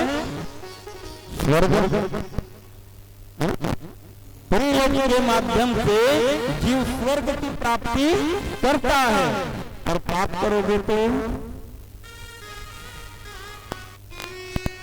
जाओगे नरक। हाँ, लेकिन नरक जाए डरो मत, डर की बात नहीं। नरक तबर नरक का है जानते हो? धोबी हाथ हो कैसे धोबी, जैसे सिटी में सिटी में गंदा होते कपड़ा धोबी दे देते, धोबी लोग अपने घाट में तालाब में कुचर कुचर के कुचर कुचर के जितना भी मैल हो जाए वो सबला साफ कर देते और आयरन करके अपन मालिक ला नावा के नावा दे देते। वही प्रकार से हम सब नरक जाबो, जैसे जैसे गलती करे हैं यम कुचर कुचर के दंड दे करके जितना पाप है ओला साफ कर दे और कहीं शरीर में फिर भेज दे, है ना। तो नरक में कब तक रहोगे? जब तक तुम्हारा पाप है तब तक नरक में रहोगे, और जहाँ पाप कट गया तो एक क्षण भी आपको नरक में नहीं रखेगा। तुरंत तुम्हारे कर्म के अनुसार में शरीर दे देगा, ये नहीं दे देगा। अब देखो, जब तक पाप है तब तक हम नरक में हैं। पाप समाप्त हो गया तो प्यारे नरक से हमको निकाल दिया, तो स्वर्ग में कब तक रहोगे? स्वर्ग में कब तक रहोगे? जब तक पुण्य की पूंजी है, जब तक पुण्य है तब तक स्वर्ग में रहोगे। और जहाँ वहाँ की भोग जो विलासता में छीन होते जाएगा, तुम्हारा पुण्य छीन होते जाएगा। और जैसे पुण्य छीन हो गया तो वो इंद्र एक सेकंड के लिए भी स्वर्ग में रखने वाला नहीं है, वो भी किसी शरीर में दे देगा, अभी कहीं शरीर में दे देगा। मतलब स्वर्ग जाए तो हमारा मुक्ति होने वाला नहीं है, मोक्ष होने वाला नहीं है, बल्कि स्वर्ग से भी हमको यही 84 के चक्कर में पुनः आना पड़ेगा। भव बंधन में बंधना पड़ेगा, भव सागर में यही आकर के फंसना पड़ेगा। क्योंकि दोनों बांधने वाले, नरक भी बांधने वाले हैं और स्वर्ग भी बांधने वाले हैं। फर्क इतना है, अंतर इतना है कि नरक जो लोहे की जंजीर है, नरक लोहे का जंजीर है और स्वर्ग सोने का जंजीर है। भैया लोहे की जंजीर रहे या सोने की जंजीर रहे, उसका काम तो केवल बांधना ही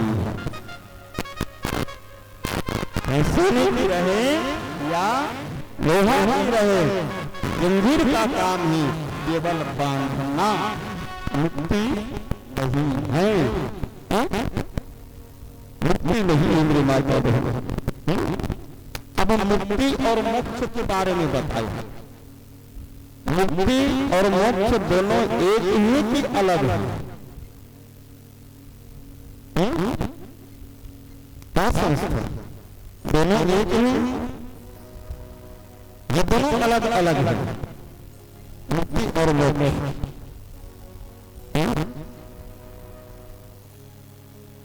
जवाब है यहाँ बहुत बड़े विद्वान भी रहते हैं। मेरे भाई बहन, हमने पढ़ा है, संतों के मुख से सुना है, मुक्ति और मोक्ष दोनों अलग अलग एक नहीं। अब बताओ मुक्ति किसको कहते हैं और मोक्ष किसको कहते हैं? मुक्ति है माता बहनों, जो दुख से छुटकारा मिल जाए उसको मुक्ति कहते हैं। और मुक्ति का भी 3 प्रकार बताया गया है, एक क्षणिक मुक्ति, एक शाश्वत और एक सदैव सदैव के लिए मुक्ति। जैसे कई आदमी का बड़ा परेशानी है, उदाहरण के लिए बहुत सारे उदाहरण है। परेशानी मतलब जीवन में एक उदाहरण है, मान के चलो खेत दिक्कत नहीं है, खेत बेचना चाहा थे लेकिन दिक्कत नहीं है, कर्जा बढ़ गए और सहयोग बस भगवान की कृपा से खेत बीत गए, कर्जा छूट गए, तब क्या कहते एकर से मुक्ति मूला मिल गई। खेत निधि दिन भर कमाई कमर कर सभी पूरा गर्भ का कहरा थे, डॉक्टर इंजेक्शन लगाई, दवाई दी, शरीर के दर्द समाप्त हो गए, तब तक कमर दर्द से मिला मुक्ति मिल गई, है ना। और क्षणिक मुक्ति, जैसे आप देर से काम करके आ रहे, कमर पूरा शरीर दर्द कर रहा है, खाना वगैरह खाओगे, भोजन करोगे और सो जाओगे, जहाँ नींद गहरी पड़ा तब तो बताओ उस समय दर्द के अनुभव होते था, जब गहरी नींद गिरावे तब पहले दर्द करा थी कमर, है ना। लेकिन जैसे नींद पड़ गई, गहरी नींद हो गई, तो वो नींद के दरमियान में दर्द महसूस होते का नहीं है, और आंखें जैसे पुलिस पर दर्द जहाँ सोए आंखें बंद है तो दर्द नहीं है, जहाँ उठ गए नींद से तो पुनः वही दर्द फिर आएगा। ये है क्षणिक मुक्ति। तो किसी परेशानी से, किसी कष्ट से, किसी दुख से हम परे हो जाएं, तो कहते हैं माता बहनों, उसी को कहते हैं मुक्ति। जो दुख से दूर जो है कट जाए, उस दुख से हमको मेरे भाई बहन छुटकारा मिल जाए, उसी को कहते हैं मुक्ति, है ना। और सबसे बड़ा मेरे भाई बहन कहते हैं कि सबसे बड़ा जीवन का दुख क्या है? सबसे बड़ा जीवन का दुख क्या है? तो जीवन का सबसे बड़ा दुख जन्म लेना और मरना।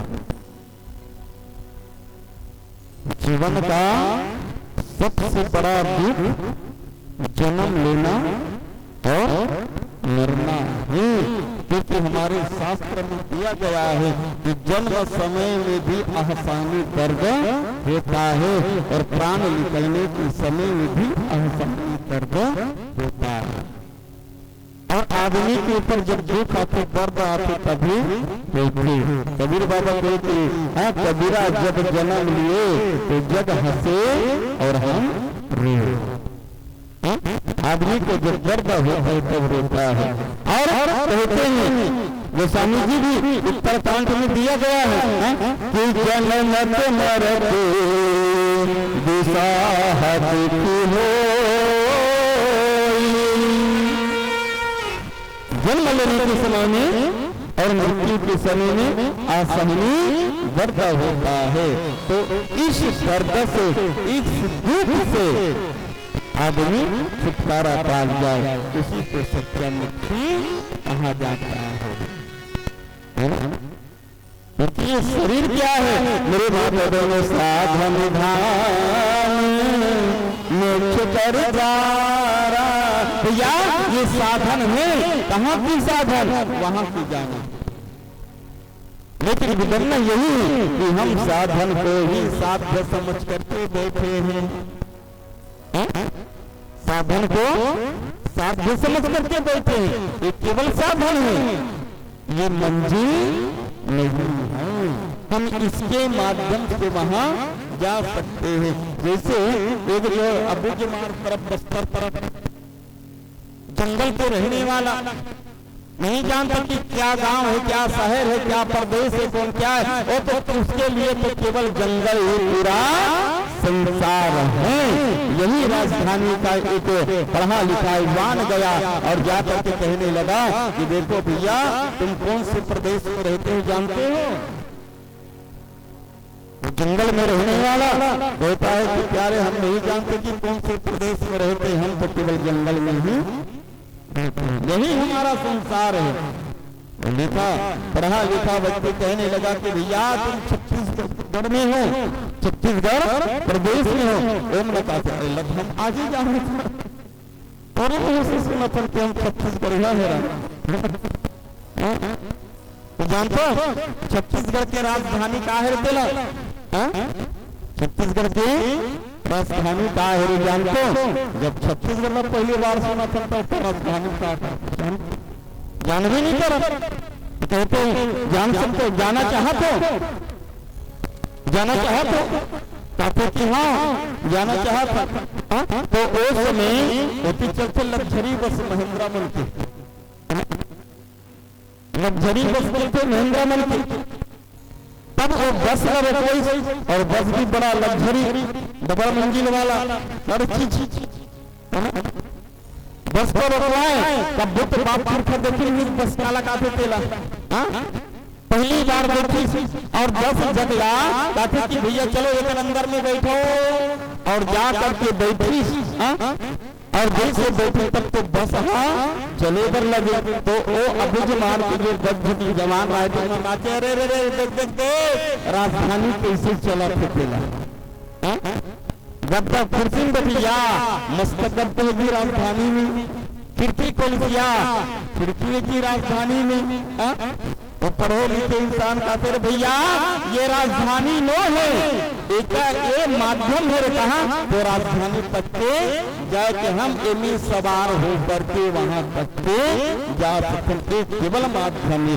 उसी प्रकार से मेरे माता दोनों ये शरीर माध्यम है, कहा तो वहां जाना इसी के माध्यम, क्योंकि 84 लाख योनि भटकने के बाद में भगवान इस शरीर को देता है। अगर इस शरीर से हम भगवान को नहीं पाए तो यही पुनः 84 में आना पड़ेगा।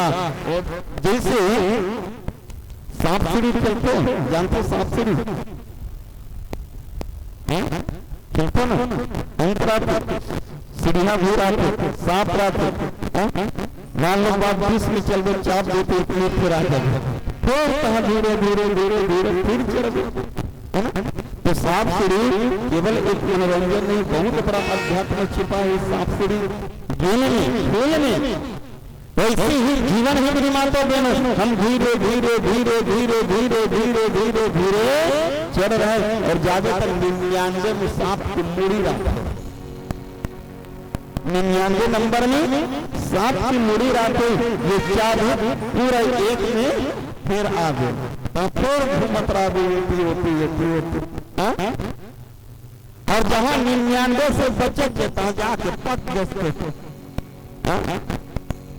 तो यही है मेरी माता बहनों कि हम ये लास्ट 99 घर में हम है ना, पढ़ने के लिए केवल एक कदम की जरूरत है, एक खाना की जरूरत है, एक अंक की जरूरत है। अगर 99 में हम धोखा खा गए, कहीं सर्फ ने हमको काट लिया तो पुनः है एक में फिर आएंगे, उसके बाद धीरे धीरे धीरे धीरे। वैसे ही जिंदगी में मेरी माता बहनों, हम अंतिम में 99वां नंबर में है, कहीं ये चुक गया तो मेरी माता बहनों पुनः 84 के चक्कर में पुनः आना पड़ेगा। श्री गोस्वामी तुलसीदास जी महाराज कहने लगा कि ये क्या है, नरक सरक अपोगरो ये निसेनी है। बाबा श्री गोस्वामी तुलसीदास जी महाराज कहा निसेनी, ये शरीर के माध्यम से आप वहां जा सकते हो। निसेनी क्या काम करते हो? गोस्वामी जी कहा ये शरीर क्या है, निसेनी है। और निसेनी से क्या करते हो बताओ ना, तुम्हारे घर में निसेनी सीढ़ियां क्या काम आती निसेनी? चढ़े थे, अच्छा केवल चढ़े के काम आते, उतरित नहीं आए। उस सीढ़िया से चढ़ भी सकते हो और उसी निसेनी से उतर भी सकते हो। मतलब इस शरीर को पा करके परमात्मा को भी पा सकते हो और इसी शरीर से पुनः कुकुर बन सकते हो। 84 तक वही ना, ये शरीर है बड़ा महत्व है मेरे भाई बहन। इस शरीर को लेकर के सुंदर भगवान के नाम संकीर्तन करो, भगवान की प्रार्थना करो, श्री ठाकुर जी से निवेदन करो कि प्रभु सदैव सदैव आप अपने चरण कमल में हमको लिपटा करके रखो। तो जो है मुक्ति क्या है, जो हमारे दुखों से पार लगा दे, छुटकारा दिला दे, वो मुक्ति है। और मोक्ष क्या है कि सदैव सदैव जाकर के भगवान में विलीन हो जाए। जिसका आवागमन कट जाए वो है मोक्ष, है ना। आवागमन जिसका कट जाता है वही मोक्ष है। और मेरे माता बहनों 4 प्रकार के मोक्ष बताए गए हैं शास्त्र में। कौन कौन से?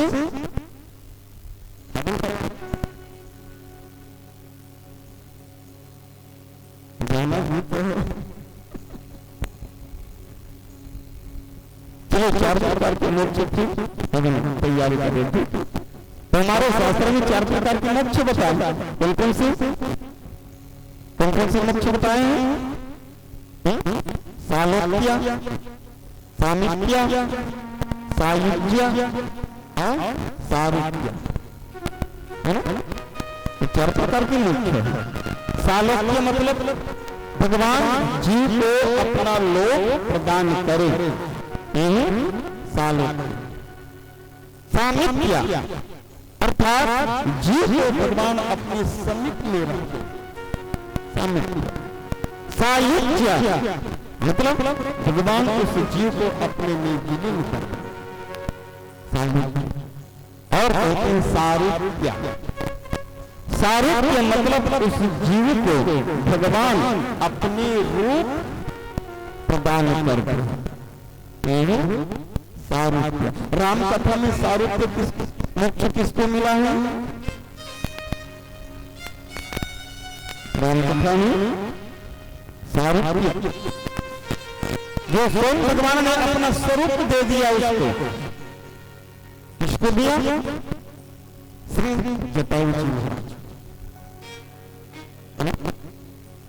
जटायु जी महाराज बूढ़ा हो गया था, आकाश मार्ग में विमान में लेकर के, पुष्पक विमान में लेकर के माता सत्य जो है सीता को ले जा रहा था लंका की ओर। चिल्लाए बचाओ बचाओ बचाओ, गरुड़ जो है तो जटायु जी महाराज कहने लगे कि प्यारे हमारे इस देश की नारी को, हमारे बेटी को कोई हाथ आताई, कोई जो है पापी चुरा करके ले जा रहा है।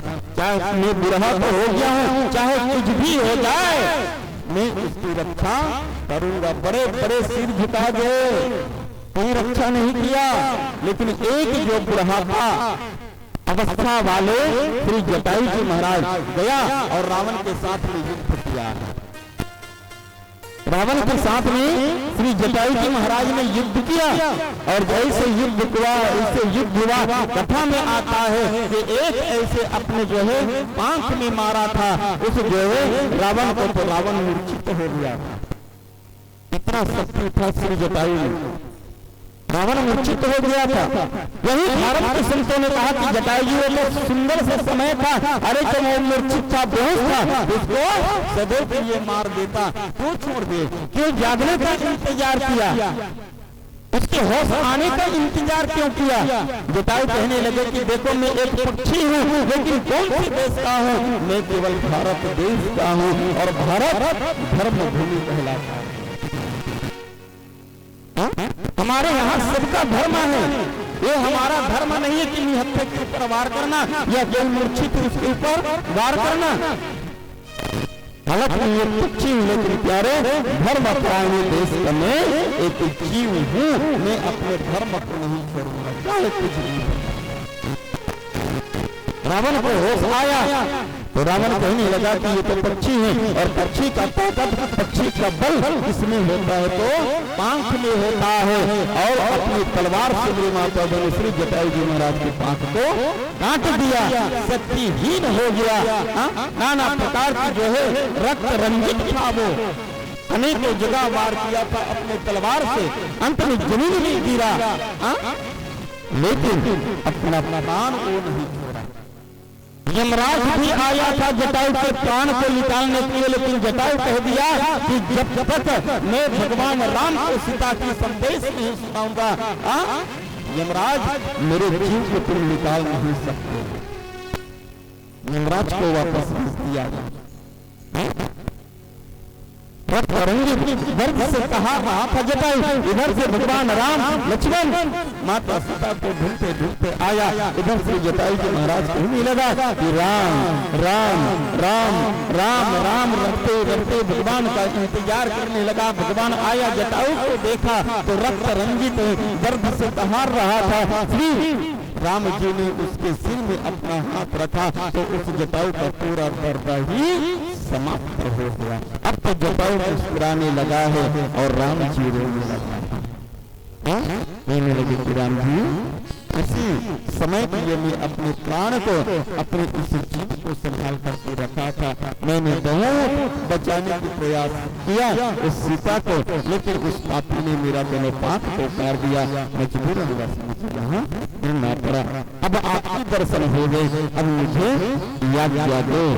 तो भगवान कहने लगा कि वहां जाकर के ये घटना मत बताने मेरे पिताजी को। अगर वास्तव में सच्चा राम हो तो रावण जाएगा अपने पूरे परिवार के साथ में, और रावण स्वयं अपने मुख से मेरा पिताजी को ये सब घटना सुनाएगा। श्री जटायु जी के प्रश्न में आता है और अंत में ऐसी कृपा बनाए उसके शरीर से आत्मा निकले और आसमान में जाकर के चतुर्भुजी नारायण के रूप में प्रकट हुआ है। अर्थात भगवान ने अपना स्वरूप उस जटायु जी महाराज को और कि श्री जटायु जी महाराज का अंतिम संस्कार भगवान राम अपने हाथों से राम कथा में अंतिम संस्कार भगवान राम ने किया, लेकिन दशरथ का अंतिम संस्कार भगवान राम ने नहीं किया। और हमारे सनातन धर्म में ये कहता है कि ज्येष्ठ पुत्र बड़ा पुत्र ही अंतिम संस्कार करते हैं। लेकिन राजा दशरथ का बड़ा बेटा कौन था? तो राम था। लेकिन राम ने अपने पिता का अंतिम संस्कार नहीं किया, श्री जटायु ने श्री जटायु का श्री राम जी ने अंतिम संस्कार किया। और देखो जब जो है राजा दशरथ का मृत्यु हुआ, उसका अंतिम संस्कार हुए, तो मेरे माता बहनों उस समय भगवान कहाँ था? तो चित्रकूट में था। ज्यादा की फासला नहीं है। अगर चाहते तो अपने पिता का अंतिम संस्कार करने के लिए भगवान राम आ जाता। ठीक है, कहा माता की बहन ने वरदान दिया था कि 14 साल तक की कोई गांव नगर में ये नहीं रहना चाहिए, केवल और केवल जंगल में होना चाहिए। ठीक है, नगर में घुसता नहीं, अयोध्या की नगर में नहीं जाते। अरे सरयू जी के तटे पर तो पहरे बाहर आ जाते, क्योंकि सरयू जी है इस बार जो है अयोध्या नहीं है। किनारे किनारे आ जाकर के अंतिम संस्कार कर देते अपने पिता का और वही रास्ते से चला जाता। लेकिन राम जी नहीं आया। इसका भी बहुत बड़े कारण है मेरे माता बहन, इसका भी बहुत बड़े कथा आता है। क्योंकि देखो श्री राजा दशरथ ने बचपन में ही उसको दान दे दिया था। इसको श्री जटायु जी महाराज दान दे दिया था, कथा में आता है। अब दान दे दिया तो उसका जटायु पिताजी बन गए राम जी का, है ना। अब राम जी तो निकल गए, तो उससे अब बड़ा कौन है? तो श्री भरत जी महाराज। राम की बात भरत। अब राजा दशरथ का बड़ा पुत्र हुआ भरत। श्री भरत जी महाराज ने ही अपने पिता का अंतिम संस्कार किया है और श्री राम जी ने श्री जटायु जी का अंतिम संस्कार। एक कथा थोड़ा लंबा है, इसी कारण नहीं बता रहा। ठीक है, तो मेरे माता बहनों ये 4 प्रकार की मोक्ष, अगर एक भी मोक्ष मिल जाए तो आवागमन से 84 के चक्कर से हट जाएगा, सदैव सदैव भगवान में विलीन हो जाएगा। उसी को मोक्ष कहा गया है। ये जो है गीता में मेरे माता बहनों 18 योग हैं और 18 योग मेरे माता बहनों, अर्थात ये जीव को भगवान से जोड़ने वाला ये गीता है। शिव से जीव का मिलन ही गीता का सार है।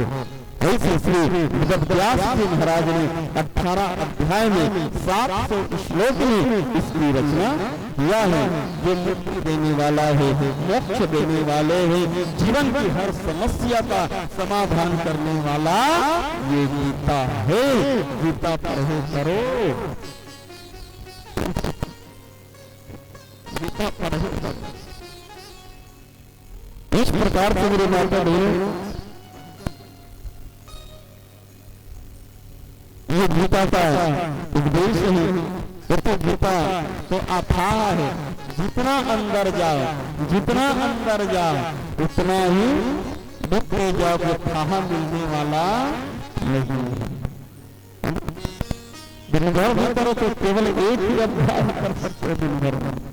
इतना खतरनाक ज्ञान है, क्योंकि एक का अनेक निकलता है, एक अक्षर का अनेक दिन भर हो सकता है। इतना समय भी नहीं है, मन भी करना है, पूर्णाहुति का कार्य है और भंडारा भी है। और चले ये गीता दान है, जो गीता दान करना चाहो